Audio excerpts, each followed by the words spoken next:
ATP के साथ पढ़ाने का। आप लोग हो ना, आवाज आ रही है, स्क्रीन आ रही है आप लोग के पास?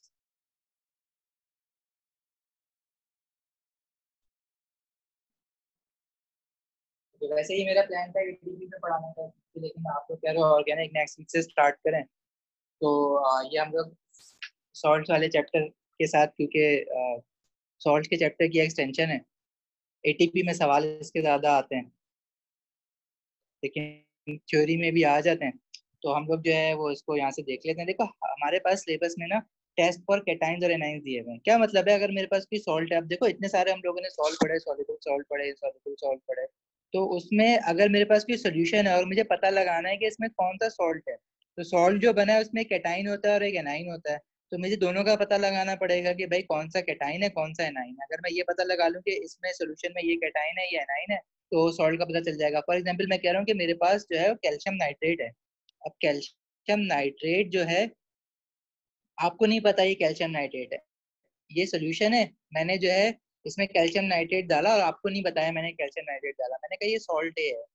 ठीक है, इसमें बताओ कि कौन सा सॉल्ट है। तो आप इस पर एक टेस्ट करोगे, कैटाइंस के लिए अलग टेस्ट करोगे ताकि पता चले कि कौन सा कैटाइन है, पता लगाओगे, और एनाइंस के लिए अलग करोगे ताकि आपको पता लगे कि कौन सा एनाइन है। जब आप बोलोगे ये कैटाइन और एनाइन है तो सॉल्ट मिलके ये वाला कैल्शियम नाइट्रेट बन रहा होगा। तो जो कैटाइंस के लिए टेस्ट करोगे उसको हम कहते हैं टेस्ट फॉर कैटाइंस, और जो एनाइन पता लगाने के लिए टेस्ट करोगे उसको हम कहते हैं टेस्ट फॉर एनाइंस। अब कितने कौन कौन से कैटाइन और एनाइन के टेस्ट आपको याद होने चाहिए, वो एक टेबल में सब कुछ दिया हुआ है। अच्छा, अनफॉर्चुनेटली अनफॉर्चुनेटली ये आपको याद करना है। अनफॉर्चुनेटली इसलिए कह रहा हूँ क्योंकि याद करने वाली चीजें हमारे पास होती नहीं है, लेकिन ये चीज है जो हमें ये याद करनी है। एक तो टेस्ट फॉर गैसेस याद करना है, ये बाद में देखेंगे, लेकिन टेस्ट फॉर कैटाइंस और एनाइंस जो है ना वो हमें याद करने पड़े। जैसे टेस्ट फॉर कैटाइंस में हमारे पास एल्यूमिनियम कैटाइन का अगर मुझे पता लगाना है, तो मेरे पास एक सॉल्ट सोल्यूशन है, मैंने एक ग्लास में आपको एक सॉल्ट दे दिया, उसमें कैटाइन और एनाइन पता लगाना है। आपने बोला पहले मैं कैटाइन पता लगाऊंगा, तो उस ग्लास में से आपने थोड़ा सा सैंपल लिया, एक चम्मच या दो चम्मच ले लिया, सारे सब में नहीं करोगे।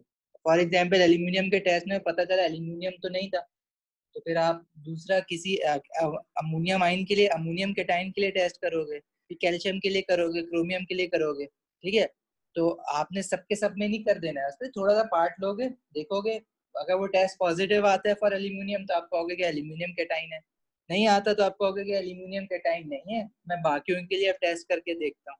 तो आपने बारी बारी सबका करना होगा। ये काम एएस लेवल में ना, ए लेवल का जो फर्स्ट ईयर होता है उसमें प्रैक्टिकली करवाता है। उसमें ना आपको ये टेबल दे देता है, बोलता है इस टेबल को देख के बताओ क्या है। ओ लेवल में P3 जो होता है, जो परफॉर्म करने वाला, अगर वो पाकिस्तान में होता, लेकिन वो होता नहीं है पाकिस्तान में, उसमें ये परफॉर्म करना होता है और वो टेबल जो है वो आपको याद नहीं करना होता। लेकिन पेपर 4 है, क्योंकि इसमें आपको परफॉर्म तो करना नहीं है, मतलब परफॉर्म भी नहीं करना और मैं टेबल भी दे दूं और फिर तो मैं पूछूंगा क्या। ठीक है, मैं परफॉर्म भी नहीं करवा रहा, मैंने टेबल भी दे दी, तो मैं पूछूंगा क्या। तो उसने यहाँ पे क्या बोला कि टेबल याद कर लो। मैं ये पूछ लूंगा कि तुमने याद करा हुआ है सही या नहीं करा हुआ। तो ये टेबल अनफॉर्चुनेटली आपको याद करने हैं। क्वेश्चंस करते करते साथ साथ याद हो जाते हैं वैसे तो, लेकिन फिर भी रट्टा तो रट्टा लगाना तो पड़ेगा। एल्यूमिनियम आयन की टेस्ट क्या है कि हमारे पास देखो दो टेस्ट हैं। एक है, पहले हम डालेंगे aqueous sodium hydroxide, drop by drop addition करते हैं इसकी ना, थोड़ा थोड़ा डाल के देखते हैं सैंपल में।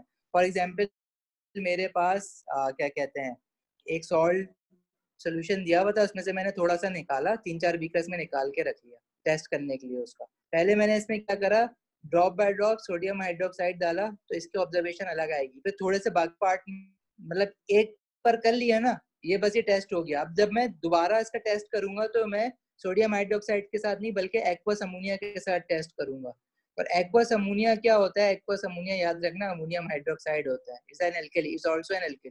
ठीक है, sodium hydroxide is also an alkali, aqueous ammonia is also an alkali which is ammonium hydroxide, पढ़ा है बेसिस में हमने।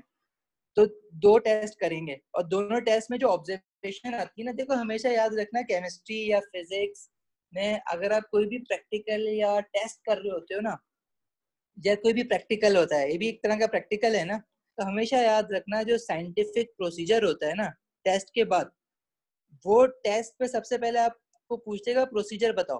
तो प्रोसीजर क्या है, आपने add drop by drop sodium hydroxide, ये एक टेस्ट हो गया। और उसके बाद हमेशा हर प्रैक्टिकल टेस्ट के बाद उसकी ऑब्जर्वेशन आती है कि क्या हो रहा है, और उस ऑब्जर्वेशन के बिहाफ पे आप फिर एक कंक्लूजन ड्रॉ करते हो कि अच्छा ये ऑब्जर्वेशन आई है तो एल्यूमिनियम प्रेजेंट है, नहीं आई है तो नहीं है। अब देखो, अब अगर आप सोडियम हाइड्रोक्साइड डालते हो और अगर सोल्यूशन में एल्यूमिनियम आयन प्रेजेंट है तो आपके पास जो कलर वो आएगा ना, व्हाइट प्रेसिपिटेट आ जाएगा।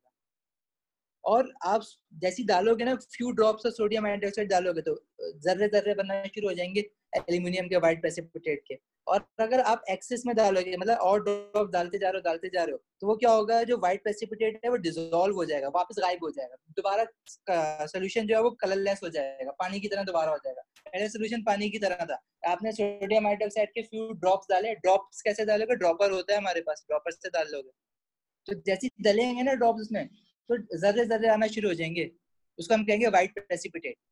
और अगर आप उसमें और क्या कहते हैं 15-20 ड्रॉप्स और डाल दोगे तो व्हाइट प्रेसिपिटेट जो बने थे वो गायब हो जाएंगे, उसको हम कहेंगे कि वापस डिसॉल्व हो गए, वापस कलरलेस सॉल्यूशन बन जाएगा, अगर तो एल्यूमिनियम आयन प्रेजेंट है। ठीक है, चलो ये टेस्ट हो गया, अगर तो ऐसा हो रहा है तो फिर हम सोडियम एक्वस अमोनिया के साथ क्यों कर रहे हैं। एक्वस अमोनिया के साथ इसकी क्योंकि ऑब्जर्वेशन डिफरेंट है। अगर एक्वस अमोनिया के फ्यू ड्रॉप डालोगे आप उसी सैंपल में नहीं डालोगे, अब आपके पास ये जो था उसमें से आपने दो अलग अलग निकाले, एक में सोडियम हाइड्रोक्साइड डाला है, दूसरे सैंपल में अमोनिया डाला है। अब आपने इसमें अमोनिया डाला, उसके फ्यू ड्रॉप डाले तो अगेन व्हाइट पीपीटी बने। अब आपने एक्सेस में डाल दिए 15-20 ड्रॉप और डाल दिए तो वो जो व्हाइट प्रेसिपिटेट थे वो वैसे के वैसे ही रहे, उसको हम कहेंगे इनसॉल्युबल इन एक्सेस। ठीक है, तो हमारे पास फर्क समझ रहे हो कि सोडियम हाइड्रोक्साइड के साथ व्हाइट पीपीटी बने थे जो कि एक्सेस सोडियम हाइड्रोक्साइड डालने पे डिसॉल्व हो गए थे। अमोनिया के साथ व्हाइट पीपीटी बने थे लेकिन एक्सेस डालने पे वो डिसॉल्व नहीं हुए। लेकिन सवाल ये उठता है कि दो बार क्यों कर रहे हैं। सोडियम हाइड्रोक्साइड ने जब बता दिया कि ये ऑब्जर्वेशन अगर आ रही है पूरी पूरी मेरे पास तो एल्यूमिनियम प्रेजेंट है, एल्यूमिनियम आयन प्रेजेंट है, तो अमोनिया के साथ करने की क्या जरूरत है। वो इसलिए जरूरत है क्योंकि हमारे पास मसला ये है कि जैसे एल्यूमिनियम की सोडियम हाइड्रोक्साइड की जो ऑब्जर्वेशन आ रही है ना, एग्जैक्ट वही ऑब्जर्वेशन देखो जिंक के साथ भी आ रही होती है। जिंक में आप सोडियम हाइड्रोक्साइड के फ्यू ड्रॉप डालोगे तो व्हाइट पीपीटी आएगा, एक्सेस डालोगे तो सॉल्युबल हो जाएगा। अब आप तो कंफ्यूज हो ना सोडियम हाइड्रोक्साइड का टेस्ट करके कि भाई ये एल्यूमिनियम है या जिंक है। चलो इतना तो पता चल गया कि जितने भी मेरे पास ये कैटायंस दिए हुए हैं उनमें से या तो एल्यूमिनियम है या जिंक है, लेकिन इन दोनों में से कौन सा है अब ये नहीं पता। तो फिर आप इनके दोबारा अलग अलग सैंपल्स लोगे और फिर उसको एक्वस अमोनिया के साथ टेस्ट करोगे। जब एक्वस अमोनिया के साथ करोगे तो व्हाइट पीपीटी जिसमें डिसॉल्व नहीं हो रहे होंगे तो वो एल्यूमिनियम है, और अगर व्हाइट पीपीटी डिसॉल्व हो जाएंगे अमोनिया के साथ तो वो जिंक हो जाएगा, क्योंकि देखो इसमें अमोनिया के साथ भी ऑब्जर्वेशन वही है जो सोडियम हाइड्रोक्साइड के साथ है। तो फिर आपको कंफर्म हो जाएगा कि या तो ये एल्यूमिनियम है या जिंक है। वरना सिर्फ सोडियम हाइड्रोक्साइड के साथ करोगे तो आप कंफ्यूज होगे कि एल्यूमिनियम है या जिंक। सही है, यहाँ तक बात समझ आई। कोई क्वेश्चन, कुछ सवाल, कोई क्वेरी, कुछ पूछना चाहते हो, कोई माइंड में सवाल है, कोई कंफ्यूजन है?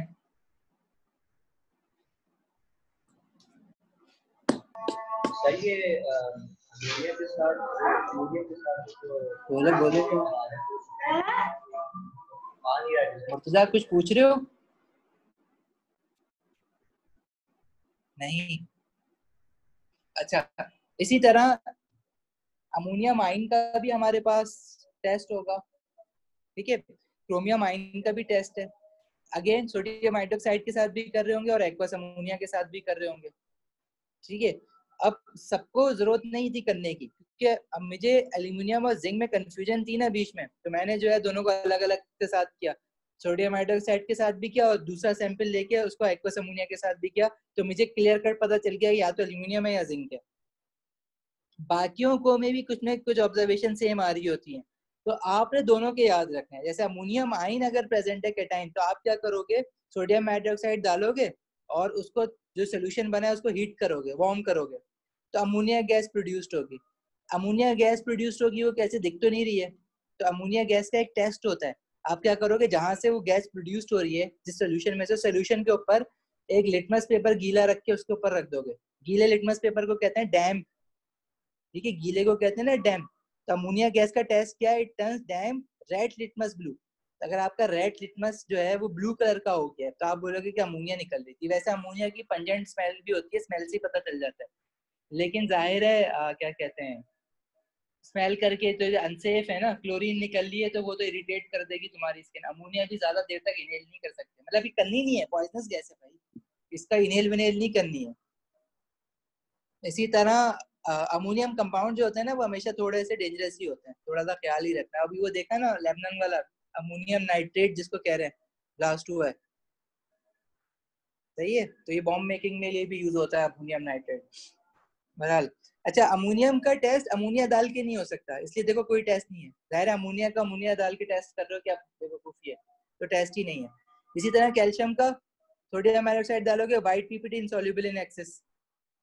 और एक्वस अमोनिया के साथ जो है इसका आप अमोनिया डालोगे, डालते रहो एक्वस अमोनिया, अमोनियम हाइड्रोक्साइड डालते रहो, कुछ भी नहीं होगा, नो प्रेसिपिटेट, सही, सोल्यूशन वैसा का वैसे ही रहेगा। तो ये सारे आपको ना टेबल याद करने पड़ेंगे। इसका भी इसी तरह एनाइंस के भी टेस्ट होते हैं। अभी मैं ना इस टेबल को देखते हुए क्वेश्चंस कर लेंगे अभी, लेकिन बाद में ये टेबल एग्जाम में आपके पास नहीं आएगा, तो आपने जो है ये टेबल याद करना है, याद होगा तो फिर आप जो है उसको काम कर सकते। मोहम्मद आप अभी आए हो, आपने कितना मिस करा है, और ये आता है या नहीं आता जो मिस करा है, समझ आ रहा है बीच से?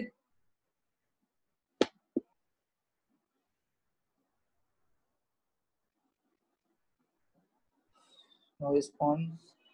इसी तरह हमारे पास ना टेस्ट फॉर एनाइंस भी हैं, ठीक है, बस सुन लो, अगर नहीं तो भी ये रिकॉर्डेड तो है, बीच से देख लेना, बाद में नहीं समझ आए बीच में कुछ तो पूछ लेना।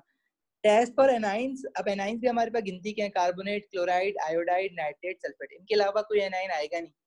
और जो कैटाइन का टेस्ट है, इनके अलावा कोई कैटाइन आपसे चेक करवाएगा नहीं, तो एनाइन भी यही चेक करवाएगा। अब कार्बोनेट का टेस्ट आपको करना है, अच्छा इनके दो अलग अलग टेस्ट नहीं है, जैसे कैटाइंस के है ना, क्या सोडियम हाइड्रोक्साइड डाल के अलग टेस्ट कर रहे हो और एक्वस अमोनिया डाल के अलग टेस्ट कर रहे हो। और एक्वस अमोनिया याद रखना, ये एक्वस अमोनिया अमोनिया गैस नहीं है, बल्कि ये अमोनियम हाइड्रोक्साइड है, NH4OH है। पता नहीं इसको अमोनियम हाइड्रोक्साइड लिखने में क्या प्रॉब्लम है यहाँ पे, लेकिन उसको एक्वस अमोनिया लिखता है, याद रखना। हाँ, एनाइंस के लिए जो नेगेटिव चार्ज है आपके लिए, उनको लिए एक ही टेस्ट है, सबका एक एक टेस्ट है, लेकिन सबके अलग अलग टेस्ट है। जैसे कार्बोनेट है, उसका टेस्ट कैसे होगा, आप डाइल्यूट एसिड डालोगे उसमें, और फिर डाइल्यूट एसिड डालने पे एफरवेसेंस प्रोड्यूस्ड होंगे। आपको पता है ना कि कोई भी कार्बोनेट अगर किसी भी फॉर्म में होगा, कोई भी सॉल्ट है कार्बोनेट का, तो मेटल कार्बोनेट होगा, सोडियम कार्बोनेट होगा, या मैग्नीशियम कार्बोनेट होगा, या कैल्शियम कार्बोनेट होगा। और आपको ये भी पता है कि अगर लेट से मैग्नीशियम कार्बोनेट है, उसमें एसिड डाल दिया है, तो salt and hydrogen gas, salt and water and carbon dioxide gas produced होती है। जो कार्बन डाइऑक्साइड गैस प्रोड्यूस्ड होती है, तो हमेशा याद रखना, कार्बन डाइऑक्साइड की गैस जो प्रोड्यूस होती है ना सोल्यूशन में, उसको हम कभी भी बबल नहीं कहते, उसको हम एफर्वेसेंस कहते हैं। एफर्वेसेंस क्या, जैसे कोक खोलते हो ना, तो कैसे निकल के झाग बाहर आते हैं, वो एफर्वेसेंस होता है। बबल्स वो होते हैं कि जो पानी में नहीं, नीचे से ऊपर बबल आता है, वो बबल होते हैं। हाइड्रोजन के बबल आते हैं, ऑक्सीजन गैस के बबल आते हैं, लेकिन कार्बन डाइऑक्साइड के एफर्वेसेंस आते हैं। एफर्वेसेंस और बबल में क्या फर्क है, बबल एक सिर्फ एक बबल आ रहा होगा, तो फट जाएगा ऊपर आके। एफर्वेसेंस एक पूरा झाग बन के आ रहा होता है, वो पूरा सोल्यूशन बाहर लेके आ जाता है, वो एफर्वेसेंस होता है, ठीक है, वो अलग से ही पता चल जाता है।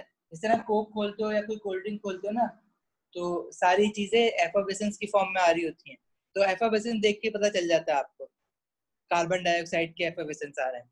या और कार्बन डाइऑक्साइड का आपको टेस्ट करना है, तो टेस्ट कैसे होगा उस गैस का, कार्बन डाइऑक्साइड चेक करना चाह रहे हो वाकई कार्बन डाइऑक्साइड है, तो उस गैस को आप पास करा दोगे लाइम वाटर से। तो जब इसको लाइम वाटर से पास कराओगे, तो लाइम वाटर जो है वो मिल्की कलर का हो जाता है, चौकी या मिल्की कलर का हो जाता है। और लाइम वाटर क्या होता है, कैल्शियम हाइड्रोक्साइड, सही है। इसमें से कार्बन डाइऑक्साइड जब पास होगी, तो हमारे पास ये देखो कैल्शियम कार्बोनेट बन जाता है, वो चौकी कलर का होता है। बहरहाल इतनी डिटेल में नहीं जाओ, लेकिन ये याद करना कि कार्बन डाइऑक्साइड का टेस्ट क्या है, passes through lime water, it turns milky. इसी तरह क्लोराइड का टेस्ट क्या होता है, acidify with dilute nitric acid, मतलब एसिडिफाई क्या करना, या उसकी जगह ऐड लिख दो, ऐड नाइट्रिक एसिड या ऐड डाइल्यूट एसिड लिख दो, नाम भी ना लिखो, एसिड का कोई मसला नहीं है। Then add aqua silver nitrate. और अगर सोल्यूशन में व्हाइट प्रेसिपिटेट बनना है तो क्लोराइड एग्जिस्ट करता है, वरना नहीं करेगा। इसी तरह आयोडाइड का क्या है, add dilute nitric acid then add silver nitrate. याद है सिल्वर नाइट्रेट, सिल्वर डाल लो। अब हमने सिल्वर आयोडाइड का कलर याद किया था, वो क्या था, येलो, जब भी वो येलो पीपीटी बनना है। सिल्वर क्लोराइड का भी कलर याद किया था, क्रीम पीपीटी या ऑफ वाइट पीपीटी या व्हाइट पीपीटी, ये व्हाइट पीपीटी। इसी तरह नाइट्रेट का भी टेस्ट है, क्या है, सोडियम हाइड्रोक्साइड डालो और फिर एल्यूमिनियम फॉइल डालो। एल्यूमिनियम फॉइल क्या है, एल्यूमिनियम के छोटे छोटे टुकड़े कर लो, जो एल्यूमिनियम फॉइल घरों में यूज करते हो ना, उसको वार्म करो, अमोनिया गैस प्रोड्यूस्ड होगी। अमोनिया गैस का टेस्ट क्या है, turn damp red litmus paper blue. इसी तरह सल्फेट का क्या है, acidify with dilute nitric acid then add aqueous barium nitrate. तो बेरियम नाइट्रेट डालोगे, all nitrate are soluble, barium nitrate तो सॉल्युबल सॉल्ट है, लेकिन जब सल्फेट अगर होगा तो बेरियम सल्फेट बना लेगा वो, और बेरियम सल्फेट व्हाइट प्रेसिपिटेट होता है, इनसॉल्युबल सॉल्ट है। तो ऑब्जर्वेशन में क्या आएगा, रिजल्ट में white PPT, insoluble in excess. ठीक है, ये आप टू रटा हुआ होगा तो ये आप क्वेश्चन कर सकते हो, वरना नहीं कर सकते। अभी फिलहाल लोग पहले तो इनिशियली तो आप जो है ये टेबल सामने रख के क्वेश्चंस करोगे, आहिस्ता आहिस्ता आपको ये टेबल याद होता जाएगा, फिर आप जो है वो खुद ही क्वेश्चंस करना शुरू करोगे। तो इसकी ट्रिक क्या है कि पहले आप जो है टेबल को एक रटा छापा मारने की कोशिश करो, ठीक है। उसके बाद टेबल सामने रखो, क्वेश्चन पढ़ो, अगर याद नहीं आ रहा तो टेबल देखो। पहले दिमाग पे जोर दिया करो, मेमोरी को रिकॉल करने की कोशिश कि दिमाग के किस हिस्से में है, वो वापस वो न्यूरॉन जो है वो एक्टिव हो जाए तुम्हारा। और अगर फिर भी नहीं होता तो फिर आप देख लो, तो इससे क्या होगा, मेमोरी जल्दी और फास्ट और स्ट्रॉन्ग बिल्डअप होती है। ठीक है, ये दो टेबल्स हैं, ये याद करना है। यहाँ तक की प्रॉब्लम, इस टेबल को यूज करते हुए हम जरा क्वेश्चन करते हैं ना, अभी समझ आएगा ना। कोई प्रॉब्लम है तो पूछो।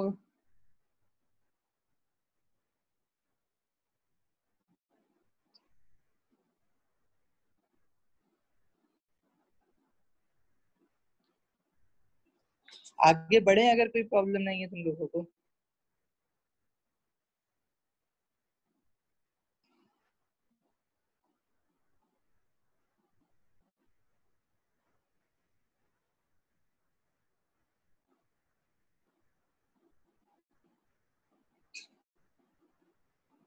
चलो देखो ये क्वेश्चन करते हैं।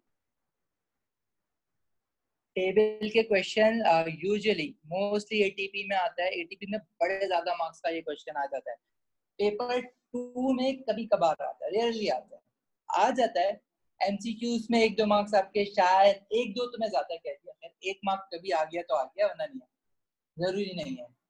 पेपर 2 में भी आ गया तो आ गया, हार्डली अगर आ गया, तुम्हारी किस्मत अगर अच्छी नहीं है तो 4 मार्क्स, 3 मार्क्स का आ जाएगा ये, 4 से ज्यादा अगर नहीं आता। एक दो बार 5 का भी आया है, 4 से ज्यादा आप एक्सपेक्ट नहीं कर सकते, 4 मार्क्स से ज्यादा का टेबल अगर याद है तो 4 मार्क्स जो आप लिख दोगे। वो ये कह देगा कि यार मेरे पास एक सॉल्ट है जैसे कि कैल्शियम नाइट्रेट है, तो मुझे पता लगाना है कि वाकई कैल्शियम नाइट्रेट है या नहीं है। तो आप कहोगे कि इस पे टेस्ट फॉर कैल्शियम का टेस्ट लिख दोगे उठा के, ये वाला पूरा एज इट इज जो रटा हुआ है ना तुमने, ये लिख दोगे कि कैल्शियम का हम ऐसे टेस्ट करेंगे कि few drops of aqueous sodium hydroxide डालेंगे, वाइट पीपीटी आ रहा है और इनसॉल्युबल इन एक्सेस है, तो कैल्शियम हो सकता है।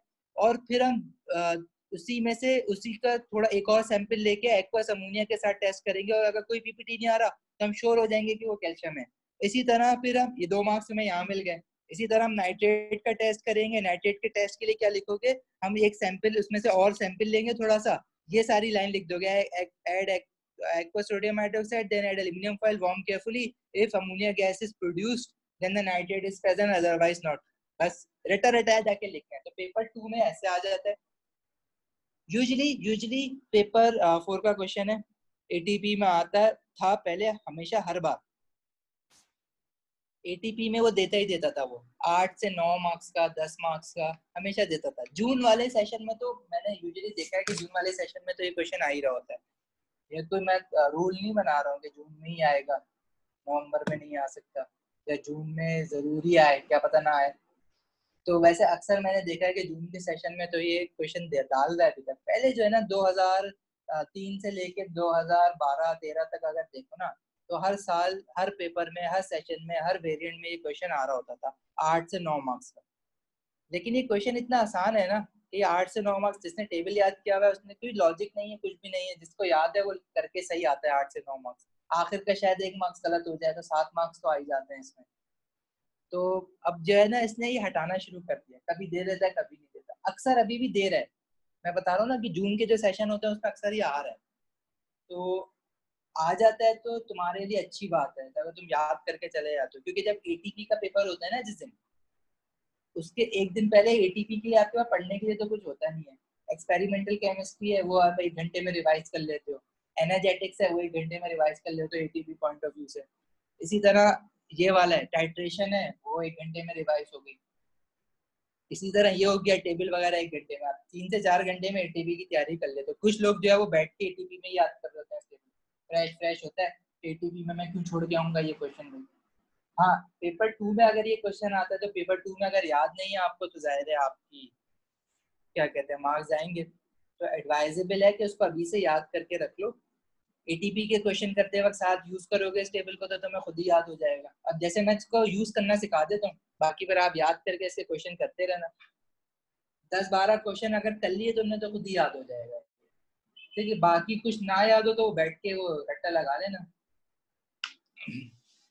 देखो क्वेश्चन देखो क्या है इसका। क्वेश्चन देखो हमेशा ऐसे ही आता है तो टेबल बना हुआ होगा ऐसे। वो ये पूछेगा the table show the test student does on compound V. अब हमारे पास कोई कंपाउंड वी है, अब मुझे नहीं पता है वो क्या कंपाउंड वी है। अब कोई कंपाउंड वी है, अब उसने यही तो टेस्ट करवाना है, वो कंपाउंड वी क्या है आपने ये पता लगाना है। अच्छा जी, ये कहाँ तक है, ठीक है। अच्छा जी, अभी आपने पर चला गया। Complete the table by stating the conclusion in test A and the observation in test B and C. Table fill out करना है आपने, ऑब्जर्वेशन और कंक्लूजन लिखनी है। ऑब्जर्वेशन देखोगे तो कंक्लूजन आप बता सकते हो। Suggest both the test and observation that lead to the test in D. कुछ टेस्ट भी अगर आपको केटाइंस के लिए एनाइंस के लिए कुछ टेस्ट भी लिखवा सकते हैं। मतलब जैसे इसने ये चीज लिखी हुई है ना, टेस्ट ये करना है, क्या पता वो क्या है कि बताओ कि मेरे पास केटाइन बाकी में ये है तो इसका टेस्ट क्या होना चाहिए था। अब देखो मैं 2-3 क्वेश्चन कराता हूँ तो आइडिया हो जाएगा। उसने क्या किया, V is dissolve in water. उसने वी को लिया, एक बड़े से बीकर में पानी के साथ वी डाला, पानी में डिजॉल्व कर दिया तो ये सोल्यूशन ऑफ वी बन गया। अब वी हमें पता नहीं है क्या है, वी तो कोई चीज नहीं है ना, वी के अंदर है क्या मुझे ये पता लगाना है। And the solution divided into 3 parts. अब उसने इसके ना 3 हिस्से कर लिए। 3 हिस्से मैंने तुम्हें बताया ना क्यों जरूरी है, कि पहले एक बार मुझे सोडियम हाइड्रोक्साइड के साथ टेस्ट करना है, अमोनिया के साथ एक्वस अमोनिया के साथ टेस्ट करना है इसका, और फिर एनाइन के लिए अलग टेस्ट करना है। तो उसने उसको डिवाइड करा दिया, 3 हिस्से कर दिए। इसको एक को ए कह दिया उसने, एक को बी कह दिया, एक को उसने सी कह दिया। अच्छा, A B C and D. पहले उसने लिखा हुआ है जब वी को उसने डिसॉल्व किया ना, उसने देखा कलरलेस सोल्यूशन बन रहा है। तो कलरलेस सोल्यूशन देखो हमेशा याद रखना, जब भी कलर्ड सोल्यूशन बनता है ना तो वो ट्रांजिशन एलिमेंट की वजह से बनता है। और अगर कलरलेस सोल्यूशन बन रहा है तो मतलब ट्रांजिशन एलिमेंट के अलावा कुछ और है। तो इसकी कंक्लूजन हमेशा सेम रहती है। अगर वो ये कहता है ना कि कलरलेस सोल्यूशन बन रहा है तो आप लिखोगे कि transition element is not present. मतलब वी के अंदर जो कैटाइन है वो ट्रांजिशन एलिमेंट नहीं है। यहाँ से ये चीज तो पता चल गई, transition element is not present. Transition element जो है वो मेटल होता है, मतलब वो तो कैटाइन ही बनाएगा ना, बस आपने ही लिखना है। आप सिर्फ इतना भी लिख दो transition element is absent not present. अच्छा, अब अभी कैटाइन का टेबल देखो, तो कैटाइन के टेबल में हमारे पास ट्रांजिशन एलिमेंट थे कितने, copper, iron, iron zinc, chromium, ये सारे ट्रांजिशन थे। बचे कितने, एल्यूमिनियम, अमोनियम, कैल्शियम। तो वो हम कह रहे हैं ट्रांजिशन एलिमेंट नॉट प्रेजेंट, तो इतना तो क्लियर हो गया। अच्छा सॉरी, जिंक जो है is not a transition element, मैंने डाल दिया, मिटा दो। ठीक है, हमारा क्रोमियम, कॉपर, आयरन, आयरन ये वाले जो है ना ये ट्रांजिशन एलिमेंट्स होते हैं।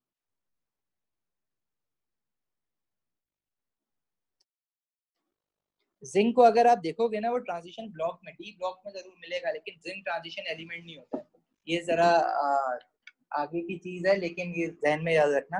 अगर नहीं भी पता ना तो कुछ गलत नहीं होना है, क्वेश्चन कर लोगे यार। देखो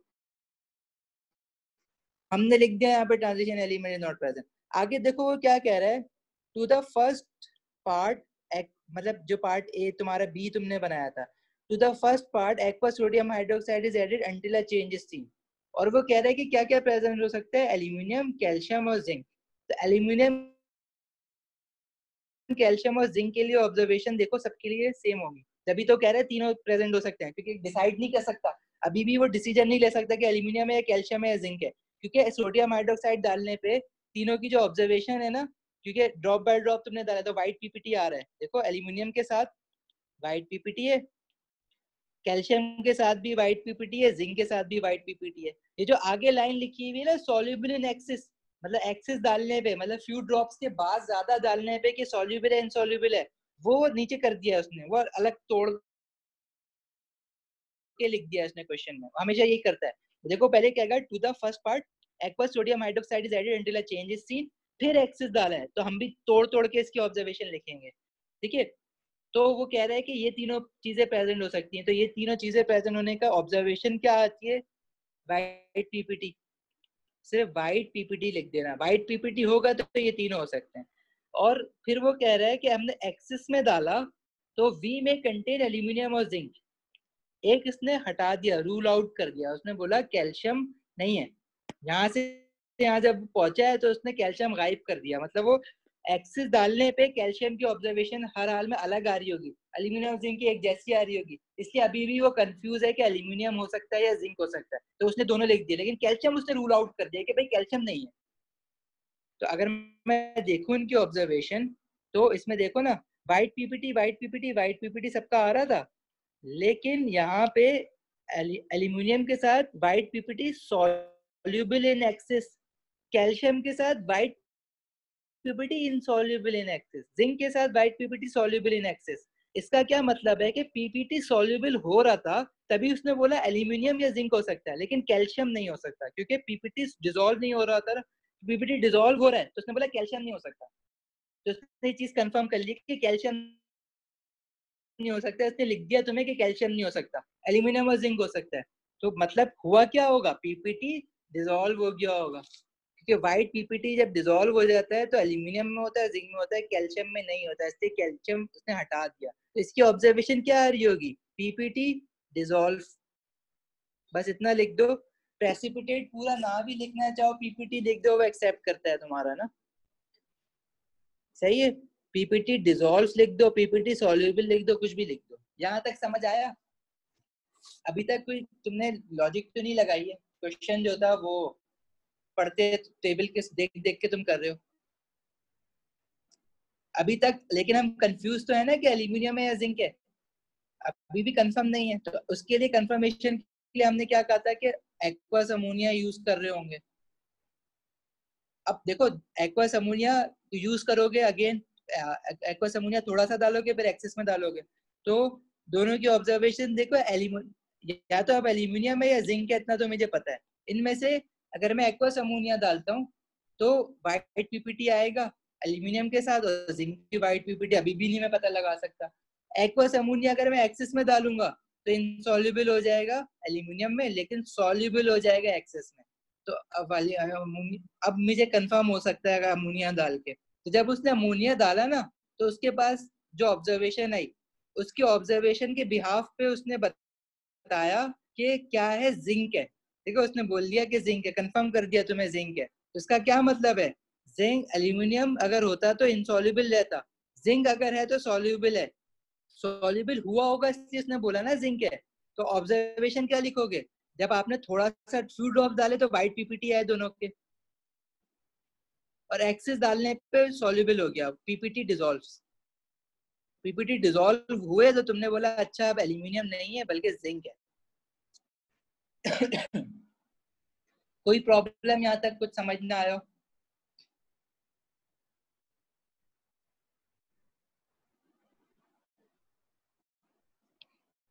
देखो ये फ्री के मार्क्स होते हैं, यहाँ पे तुम्हें 1 मार्क मिल गया बैठे बैठे, यहाँ पे एक, यहाँ पे एक, 3, 4, 5, 3 मार्क जो है वो नीचे मिल जाएंगे। कुछ नहीं करना, सिर्फ टेबल पढ़ के, टेबल याद होना चाहिए ना इन शॉर्ट, ऐसा टेबल देखने के लिए नहीं आएगा तुम्हारे पास।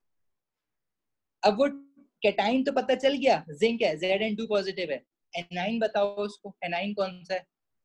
अब एनाइन उसने तुम्हें बता दिया, we contains NO3 negative ion.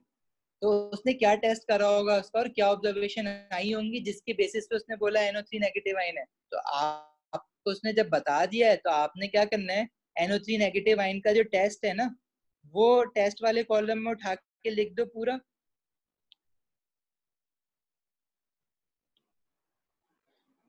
ये उठा के आप पूरा यहाँ लिख दें, और जो ऑब्जर्वेशन आई है वो ऑब्जर्वेशन अमोनिया प्रोड्यूस्ड होती है, वो ऑब्जर्वेशन उठा के आप यहाँ लिख दो, अमोनिया प्रोड्यूस्ड। सही है। अच्छा, तो 1 मार्क तुम्हें इस पे मिल गया, और इसका टेस्ट लिखने का बल्कि 2 मार्क्स है। सोडियम हाइड्रोक्साइड डालोगे, वार्म करोगे, ठीक है, वार्म करना और सोडियम हाइड्रोक्साइड डालना, इसके 2 मार्क्स हैं और इसका 1 मार्क्स है, 3 मार्क्स तुम्हें यहाँ मिल गए। ठीक, तो इसमें भी कोई लॉजिक नहीं थी, उसने बता दिया, आपने वो जो याद किए मैं वो ऐसे से उठा के छाप दिया। अब अगर तुमसे वो 1 मार्क का क्वेश्चन नीचे और बना देता है, वो बोलता है कि बताओ ये सॉल्ट है कौन सा, नाम क्या है, फॉर्मूला क्या है, तो आप बोल रहे हो कैटाइन जिंक है, Zn2 पॉजिटिव है, और नाइट्रेट NO3-1 है, तो इसका फॉर्मूला क्या बन ZnNO3 2, उसका नाम क्या हो जाएगा, जिंक नाइट्रेट।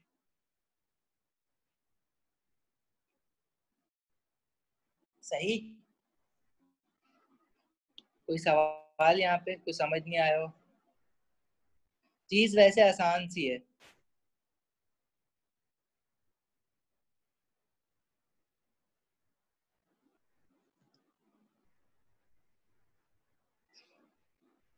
आगे बढ़े और कोई क्वेश्चन देखें इसका, कुछ डिफरेंट।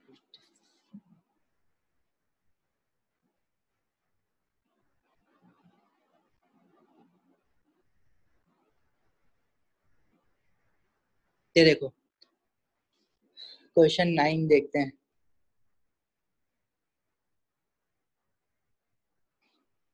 अगेन टेबल चाहिए होगा, अब देखो टेबल याद रखना है, आहिस्ता आहिस्ता याद कर लो टेबल, अभी तो बहुत दिन है एग्जाम होने में, तो इसको आहिस्ता आहिस्ता याद कर लो, याद हो जाएगा तो मसला तुम्हारा आसान है।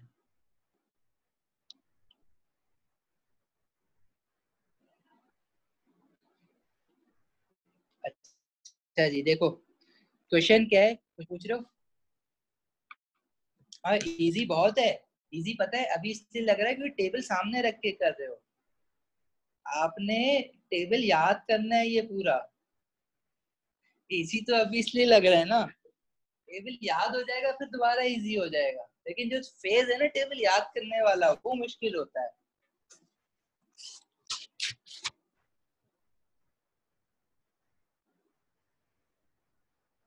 अच्छा जी, आगे देखो, ये क्वेश्चन देखो जल्दी से, अब ये क्वेश्चन का आंसर जरा तुम बताओ मुझे। M is a compound which contains 2 ions, एक कैटाइन होगा एक एनाइन होगा, क्या पता दोनों कैटाइन हो, क्या पता 3-4 कैटाइन हो, कुछ भी हो सकता है।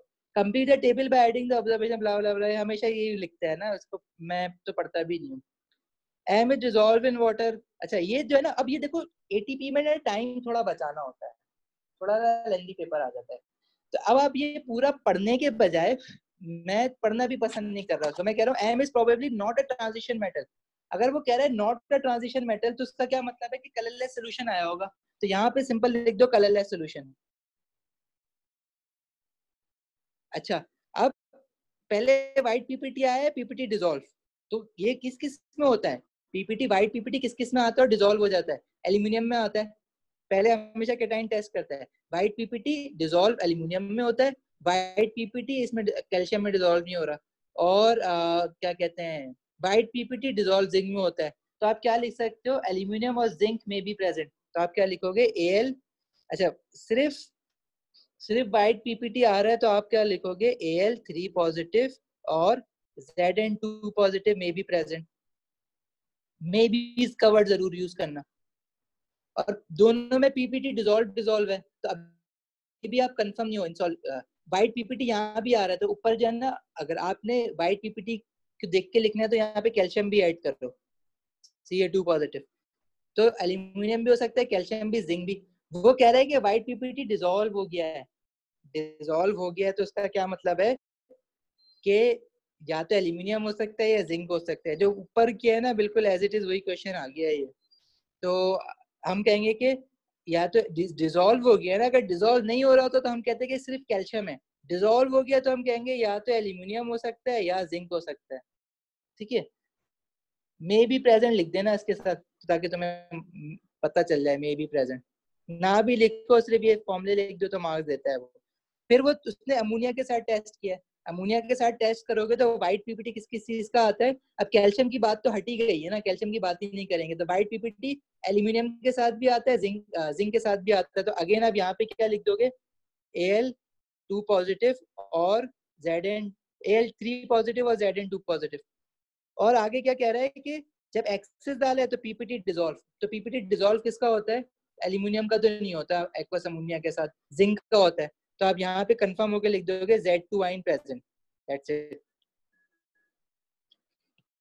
अच्छा, और यहाँ पे नेगेटिव आइन का दिया हुआ है, ऑब्जर्वेशन में क्या बताया हुआ है, आयोडाइड आइन। तो आपने बस यहाँ से आयोडाइड आइन का ये जो टेस्ट है ना, acidify by nitric acid, add HNO3 and add aqueous silver nitrate and add aqueous silver nitrate. मैंने फॉर्मूला लिख दिया, आप चाहो तो नाम लिख देना, ऐसे याद किया हुआ होगा। यहाँ से इसका लिख रहा हूँ क्योंकि इसने आयोडाइड आइन बोला है ना, तो आयोडाइड आइन का मैंने पूरा टेस्ट लिख दिया और ऑब्जर्वेशन में येलो पीपीटी। सही है। कैटाइन कौन सा है मेरे पास, जिंक है। और एनाइन कौन सा, आयोडाइड है। तो फॉर्मूला क्या बनेगा एम का, Zn2 पॉजिटिव आई नेगेटिव। तो ये क्या हो जाएगा, ZnI2। 8 मार्क्स मिल गया तुम्हें।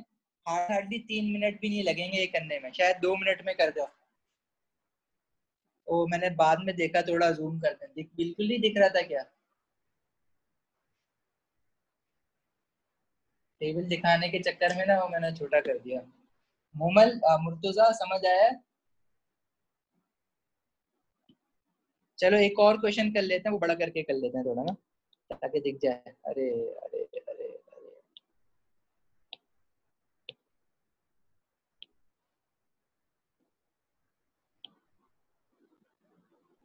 सही है मुर्तुजा, सही है इतना साइज। अच्छा जी, अब अगेन क्वेश्चन पढ़ने के लिए तो ऐसी ऐसा जरूरत ही होती नहीं है। ठीक है, ये जो क्वेश्चन है ये डिफरेंट है ना, ये वही है नहीं, ये अलग है।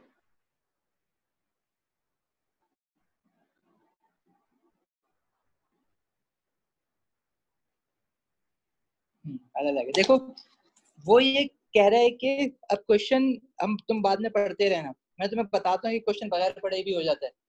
अब तुम टाइम देखना कितने टाइम में होगा। हम लोग इस क्वेश्चन को ट्राई करेंगे कि 1 मिनट, 8 मार्क्स 7 मार्क्स का क्वेश्चन अगर 1 मिनट में कर लेते हो तो मतलब बाकी पेपर करने के लिए कितना टाइम होगा तुम्हारे पास।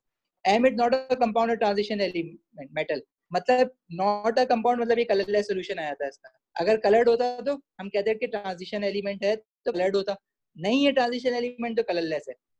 व्हाइट पीपीटी बना, पीपीटी डिसॉल्व, यार ये तो अगेन उसी का आ गया, जिंक और। अच्छा, व्हाइट पीपीटी बना, पीपीटी डिसॉल्व। अभी हम पहले क्वेश्चन में हमने ये ऑब्जर्वेशन खुद लिखी थी, यहाँ कंक्लूजन दिया हुआ था। अब यहाँ पे तुम्हें कंक्लूजन ड्रॉ करना है। अब तुम्हें पता है व्हाइट पीपीटी पीपीटी डिसॉल्व जो होता है वो दो में हो रहा होता है, सिर्फ एल्यूमिनियम में और जिंक में।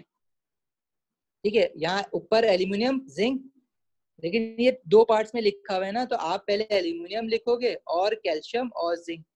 लेकिन अगर डिसॉल्व हो गया तो कैल्शियम नहीं हो सकता, तो क्या होगा, एल्यूमिनियम होगा और जिंक होगा।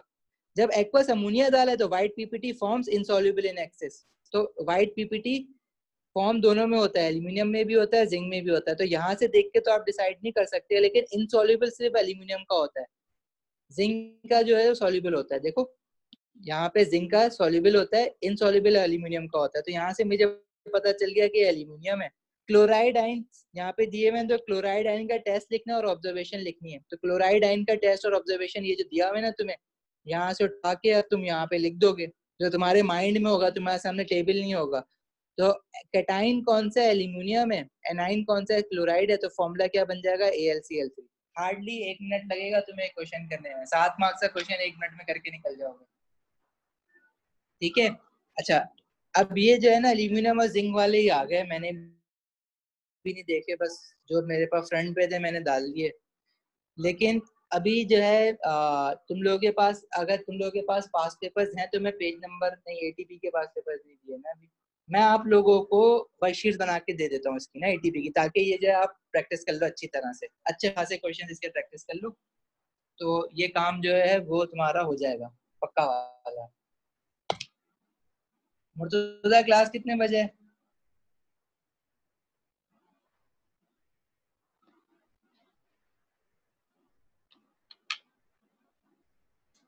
6 बजे है, 3 मिनट है अभी। देखो पेपर 2 में भी इसका क्वेश्चन आया हुआ है, मैं ये बताना चाह रहा था कि पेपर 2 में भी आ जाता है क्वेश्चन ऐसा। जैसे ये वाला क्वेश्चन है ना कि chlorine is bubbled through aqueous iron 2 chloride and iron 3 chloride. Explain with the aid of equations how aqueous sodium hydroxide can be used to distinguish between aqueous iron 2 chloride and aqueous iron 3 chloride. Iron 2 chloride का क्या मतलब है? FeCl2। और iron 3 chloride का क्या मतलब है? FeCl3। मतलब इसके अंदर आयरन 2 पॉजिटिव होगा और इसके अंदर आयरन 3 पॉजिटिव होगा। अगर हम ये टेबल देखें टेस्ट फॉर कैटायन और एनाइन का, इसमें आयरन का भी दिया हुआ है और आयरन 2 पॉजिटिव भी दिया हुआ होता है और आयरन 3 पॉजिटिव भी दिया हुआ होता है ना इसमें। तो इसको जरा देखो, तो आयरन 2 पॉजिटिव का जो टेस्ट दिया हुआ है उसमें सोडियम हाइड्रोक्साइड के साथ जो टेस्ट होता है उसमें ग्रीन पीपीटी आता है और एक्सेस में इनसॉल्युबल होता है। और आयरन 3 पॉजिटिव का क्या है? रेड ब्राउन पीपीटी और एक्सेस में इनसॉल्युबल।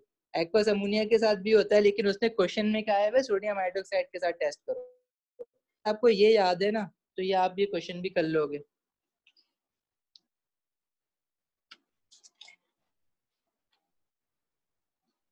अच्छा जी, इस क्वेश्चन को अगर पढ़ो तो आपने क्या रहा है कि with the help of equation, equations की तो हम बात करते हैं, ठीक है, between aqueous iron 2 chloride and iron 3 chloride, ये आपको टेस्ट करना है।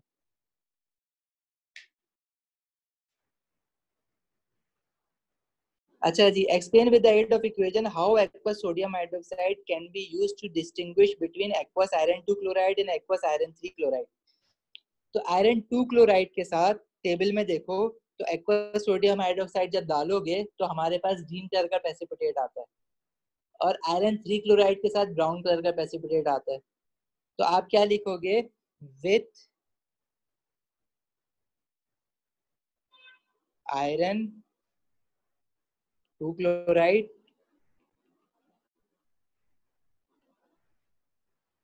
Gives green PPT. प्रेसिपिटेट की शॉर्ट फॉर्म पीपीटी लिख सकते हो, कोई इशू नहीं है। एंड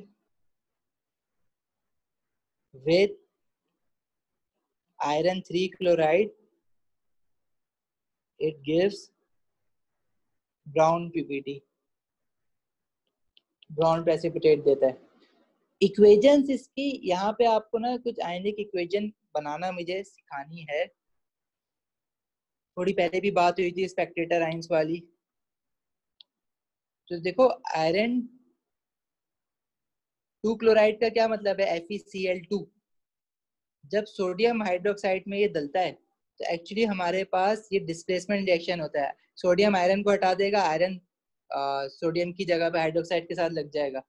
तो ये जो बनेगा ना, ये हमारे पास बनता है Fe2 है ना, तो FeOH2 हो जाएगा और यहाँ पे सोडियम क्लोराइड बन जाएगा। अब बस इस इक्वेशन को आपने बैलेंस करके लिख देना है, यहाँ पे 2 NaCl आ जाएगा और 2 सोडियम हाइड्रोक्साइड आ जाएगा। ये इक्वेशन लिखनी है। डिस्प्लेसमेंट रिएक्शन वाली जो इक्वेशन थी ना, वो वाली इक्वेशन है ये। तो FeCl2 प्लस 2 सोडियम हाइड्रोक्साइड, तो ये बन जाएगा FeOH2 प्लस 2 NaCl। इसके अलावा जो दूसरा वाला होगा उसमें भी एग्जैक्टली यही हो रहा होगा। फर्क क्या है? उसमें आयरन 3 क्लोराइड है तो FeCl3 होगा, उसमें आपने सोडियम हाइड्रोक्साइड डाला तो हो जाएगा FeOH3 आयरन 3 हाइड्रोक्साइड और NaCl। इसकी बैलेंसिंग करोगे तो यहाँ 3 आ जाएगा और यहाँ 3 आ जाएगा।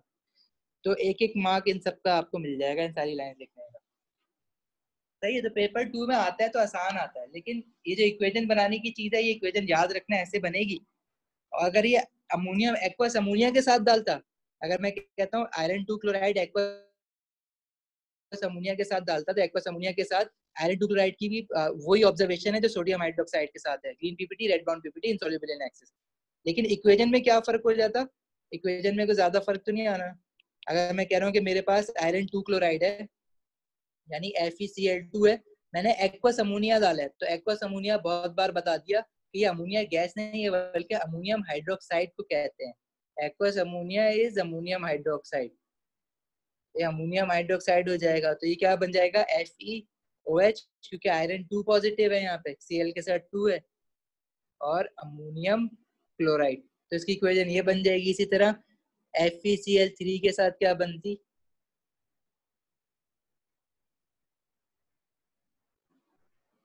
OH3 आ जाता है यहाँ पे, और अमोनियम क्लोराइड। बैलेंसिंग कर लेना इसकी, यहाँ पे क्या कहते हैं 2 2 3 3। सही, कोई प्रॉब्लम कोई सवाल यहाँ तक? मोमल, हसन?